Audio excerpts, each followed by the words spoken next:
تسمح لي هرجع للحته دي. بس سياده سفير، حضرتك كنت سافرنا في باكستان من 2004 ل 2008 على ما اعتقد. أيوة فندم. اولا، هل باكستان من الدول المتقدمه اللي احنا هنستفيد زي ما سياده النائب قال، ولا هم عملوا بس القنبله النوويه وفيهم اللي مكفيهم وعندهم مشاكلهم الاقتصاديه والسياسيه والمشاكل اللي موجوده في الارهاب والكلام اللي بيتقال؟ لا، صعب طبعا اعتبار باكستان دولة متقدمة. هم من الناحية العسكرية طبعا حققوا تقدم كبير بامتلاكهم القنبلة النووية أو السلاح النووي، لكن بعيدا عن هذا هم طبعا كل مؤشرات التنمية عندهم بتصنفهم في الدول طبعا خارج مجموعة الدول المتقدمة.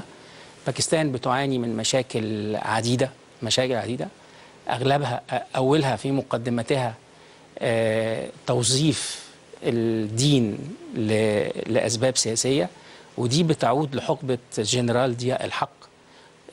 باكستان قبل حكم جنرال ضياء الحق كانت دولة فعلا دولة ليبرالية، دولة فيها حرية المعتقد مصونة. الحقيقي هي دولة اسمها جمهورية باكستان الإسلامية، لكن كانت فعلا قبل ضياء الحق كانت بتمثل نموذج العالم الإسلامي بيفتخر به في التعايش بين الديانات والعقائد بطريقة خلاقة وتفاعل إيجابي. بعد ضياء الحق وطبعا الدخول في تحالف مع الولايات المتحدة الأمريكية لمحاربة الوجود السوفيتي في أفغانستان، باكستان تدهورت كثيرا كثيرا كثيرا بالصورة اللي احنا اقتصاديا وتنمويا. اقتصاديا، وبعدين حضرتك التطرف الديني بقى سمة غالبة، وتوظيف الدين لأسباب سياسية فأساء للسياسة. طب في رأي حضرتك زيارة الدكتور محمد مرسي لباكستان هل كانت، لأنه ما يصحش إن أنا أبقى رايح الهند اللي هي دولة قوية اقتصاديا وقد نحتاج إلى استثماراتها زي ما سيادة النائب تفضل وقال، وتكون في دولة إسلامية جارة ليها، فبروتوكوليا لابد إن ده يتم مع ده؟ هو دايما في مصر منذ أيام الرئيس جمال عبد الناصر كان دايما ما فيش زيارة تتم لدولة من الدولتين دولة الهند وباكستان إلا لما يكونوا مع بعض. كومبو يعني. أفندم؟ كومبو. لا، اعتبارات أنا متفهمها تماما، لأن مصر ليها مكانة كبيرة جدا لدى الشعبين الهندي والباكستاني.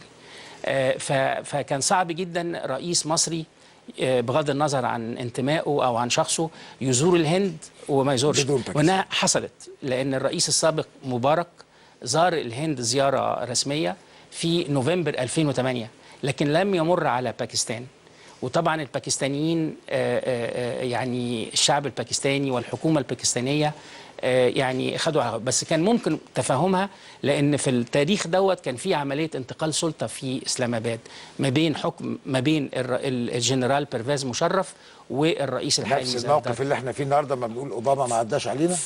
يعني هو طبعا صعب القياس، لكن كان يعني احنا في ذلك الوقت يعني قلنا انتوا قد تتفهموا ليه الرئيس السابق ما توقفش في باكستان، عشان كان دي فترة نقول مثلا فترة عدم يقين سياسي أو في فترة خلافات سياسية داخل الجسم السياسي الباكستاني، فده سبب. لكن احنا دايما في مصر كنا الهند وباكستان مع بعض، زيارتين مع بعض. نعم. بالنسبة للاستثمارات الباكستانية في مصر، أنا أعتقد لازم أقول إن في استثمارات مصرية في باكستان، ودي تعود حضرتك إلى السنوات الماضية قبل يناير 2011، واستثمارات أما كنت هناك كانت استثمارات ضخمة. أيوة ضخمة.